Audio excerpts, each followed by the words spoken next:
महादेव काशी में विराजमान। कौन से महादेव? जम के बोलिए जरा। बृहस्पतेश्वर महादेव काशी में विराजमान है।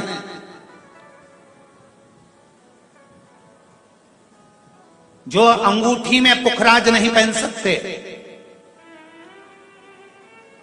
जिनकी भाग्य रेखा उल्टी चल रही हो, बृहस्पति चमक ही नहीं रहा हो, जिस काम में हाथ डालते हैं वो काम पूरा ही नहीं होता हो, तो एक बार काशी जाना, बृहस्पतेश्वर महादेव का स्पर्श करना, उनका अभिषेक पूजन करना और उनका स्पर्श कर कर एक बेलपत्र ब्राह्मण देवता से मांग कर लेकर जाना कि इन बृहस्पतेश्वर महादेव से मुझे एक बेलपत्र दे दो। तुम्हें पुखराज पहना कि नहीं पहना, हीरा रतन माणिक पहना कि नहीं पहना, वो बेलपत्र इतना चमत्कार कर देगी कि जिंदगी में कभी संपदा की कमी आएगी नहीं। अगर बृहस्पति नहीं चमके तो बृहस्पतेश्वर महादेव, जहां पर बैठकर बृहस्पति भगवान ने शंकर भगवान की आराधना करी है, रोज गंगा जल जाना, गंगा जल लेकर आना, शिव जी की आराधना करना, एक शिवलिंग का निर्माण करा, उसकी आराधना में बृहस्पति भगवान डूब गए, उसकी आराधना में बृहस्पति महाराज निरंतर लगे रहे और इतनी आराधना बृहस्पति महाराज ने करी, इतनी आराधना करी बृहस्पति महाराज ने कि शंकर भगवान सामने प्रकट हो गए। मांगो बृहस्पति, तुमको क्या चाहिए?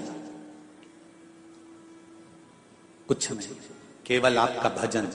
नाम रख दिया, तुम्हारा नाम बृहस्पति रहेगा। बृहस्पति भगवान का एक नाम बृहस्पति भी रख दिया और तुम साधारण नहीं रहोगे। तुमने मेरी आराधना करी है तो देवताओं के गुरु बनकर विराजमान होगे। अब अभी तक 2 भार इंद्र के पास में थे। बहुत ध्यान देकर समझना ये नवग्रह कथा को। 2 भार थे इंद्र के पास। इंद्र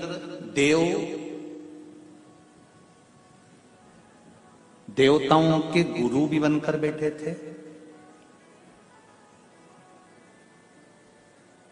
देवगुरु बृहस्पति की जगह पूर्व में इंद्र ही देवगुरु का पद संभाल रहे और देवराज का पद भी इंद्र के पास में था।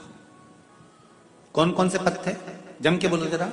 पहला पद देवराज इंद्र का, दूसरा पद देवगुरु, देव गुरु का पद भी इंद्र के पास में था और देवराज का पद भी इंद्र के पास में था। ये 2 पद जब होता है साधारण भाषा में, आप ले लीजिए, किसी के पास में अध्यक्ष का पद भी है, किसी के पास में और कहीं का पद भी है, 2-3 पद उसके पास में विराजमान है, तो उसके पास में 2-3 पद अगर विराजमान है तो फिर उससे अगर एक पद ले लिया जाता है तो उसको अहंकार आ जाता है, उसको गुस्सा आ जाता है कि बताओ अभी तक तो मुझे पूछा जा रहा था, अब तुम तो वो पद पे भी जान दो। जैसे तुम किसी कुर्सी पर बैठे हो, कथा सुन रहे हो और इतने में कोई रिश्तेदार बाहेती जी का आ गया और तुम बढ़िया आराम से बैठे थे और बैठे बैठे इतने में बाहेती परिवार से कोई आया और उसने तुमको उठाया, प्लीज थोड़ा सा, और तुम्हें उठाकर दूसरी जगह बिठा दिया और उन्होंने अपने वाले को कुर्सी पर बिठा दिया। अब बोलो, जो उठा, जिसको उठाया था उसका भगोने जैसा मुंडा हुआ कि नहीं हुआ? अरे बोलो तो। अपन दूर कथा नहीं जाते, कथा अपने ऊपर लेके चलो कि अपन कैसे समझें इस कथा को। बहुत अगर गहन तत्व की कथा सुनेंगे तो समझ में आएगी नहीं। यहां से सुनी, यहां से निकाल दी, बच्ची कुछ दी, ऊपर से निकल गई और मालूम पड़े थोड़ी देर बाद माताएं कुर्सी पे बैठी बैठी।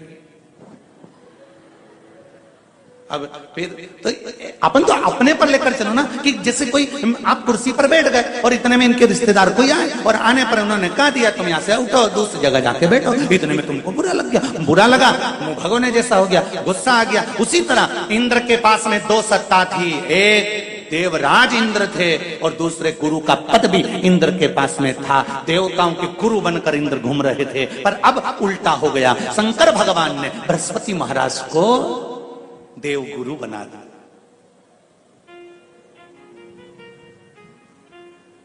अब जैसे ही देव गुरु बनाया तो इनका इंद्रदेव का मुंह, अरे वो बोलो तो तुम, भगोने सा हो गया। कुर्सी उतरी कि मुंह भगोड़ा। अब इनका मुंह भगोने जैसा हो गया तो गुस्सा तो गुस्सा। इतने में इंद्र ने, बृहस्पति महाराज देव गुरु बन गए।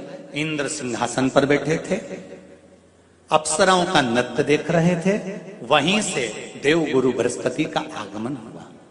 बृहस्पति महाराज जैसे ही आए तो इंद्र तो सिंहासन पर बैठकर पूरा अप्सराओं का नृत्य देख रहे थे, उनको देवगुरु बृहस्पति से मतलब ही नहीं था।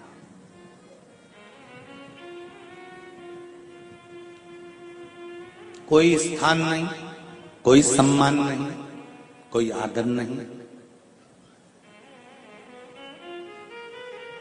कोई आदर नहीं। जिसको घर के बड़े बुजुर्ग सम्मान देते हैं, घर के बच्चों का भी फर्ज है कि उसका सम्मान बच्चे करें। सही है कि गलत है? घर के बुजुर्ग उसको सम्मान दे रहे हैं ना, घर के बड़े उसका सम्मान कर रहे हैं ना, तो घर के बच्चे कहते हैं नहीं, वो तो हमारे लिए गलत सोचता है, हमेशा हमारे लिए अपशब्द बोलता है, हमेशा आड़ा टेढ़ा बोलता है। तो घर के बुजुर्ग कहते हैं तुम्हें क्या करना है, जब हम सम्मान दे रहे हैं तो तुम भी दो, हम आदर कर रहे हैं तो तुम भी करो।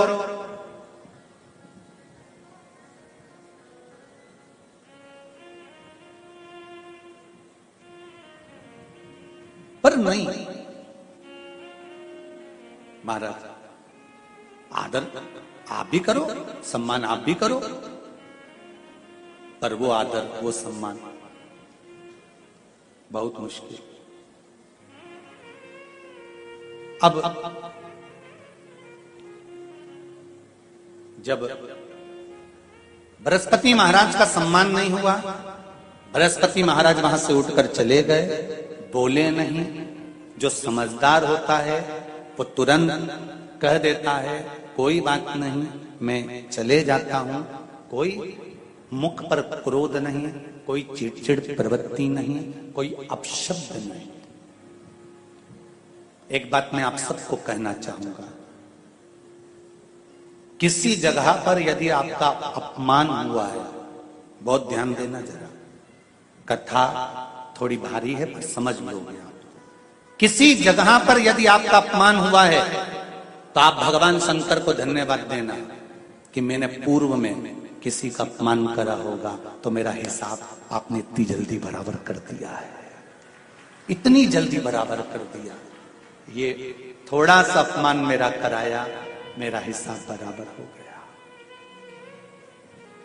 कोई गाली दे रहा है, देने दो, शंकर भगवान को धन्यवाद देना, बाबा बड़ी कृपा करी, मैंने पूर्व में इसको गालियां दी होंगी, अपशब्द कहा होगा तो इसने मुझे पलटकर गाली दे दी, अपशब्द कह दिया।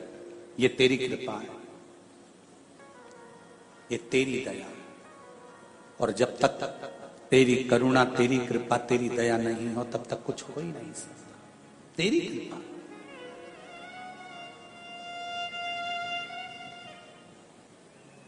भगवान से कहो हे देवाधिदेव महादेव, मैं ये नहीं कहता कि मुझे रोने मत देना, क्योंकि कर्म का भोग तो मुझे भोगना पड़ेगा। देवाधिदेव महादेव से कहो हे देवाधिदेव महादेव, मैं ये नहीं कहता कि मुझे रोने मत देना, पर इतना जरूर कहता हूं तेरे सिवा किसी दूसरे के आगे झुकने मत देना, बस इतनी कृपा कर। मैं ये नहीं कहता कि मुझे रोने मत देना, बस तुझसे निवेदन है कि केवल तेरे दरबार के अलावा किसी दूसरी जगह पर मुझे झुकने मत देना, क्योंकि मैं जानता हूं अगर तू मुझे अपना समझता है, झुकने नहीं दे सकता तो फिर रोने भी नहीं देगा। ये मेरा विश्वास। शिव पर चढ़ा हुआ जल या रुद्राक्ष का जल या बेलपत्र, एक बात तो आप लोगों से कहना चाहेंगे, बहुत अच्छे से सुनिए। कई लोग शिवजी पे चढ़ी हुई बेलपत्र रोज खाते हैं तो उनका मुंह छार छार भी हो जाता है।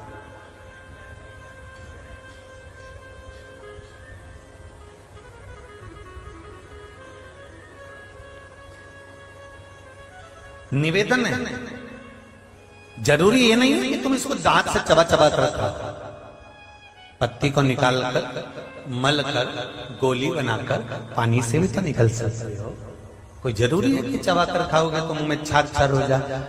रोज नहीं खा सकते, मुंह छार हो रहा है, हफ्ते में एक बार शिवजी पे चढ़ी हुई बेलपत्र लाकर अपने मन में भगवान की भक्ति का स्मरण कर कर, शुगर है, बीपी है, ब्लड प्रेशर ऊंचा नीचा हो रहा है, दवाइयां बंद नहीं हो रही, शुगर में इंसुलिन लेना पड़ रहा है, तो मेरा तो निवेदन रहेगा जितने लोग इंजेक्शन ले रहे हैं, इंसुलिन ले रहे हैं, उनसे कहूंगा कि बेलपत्री शिव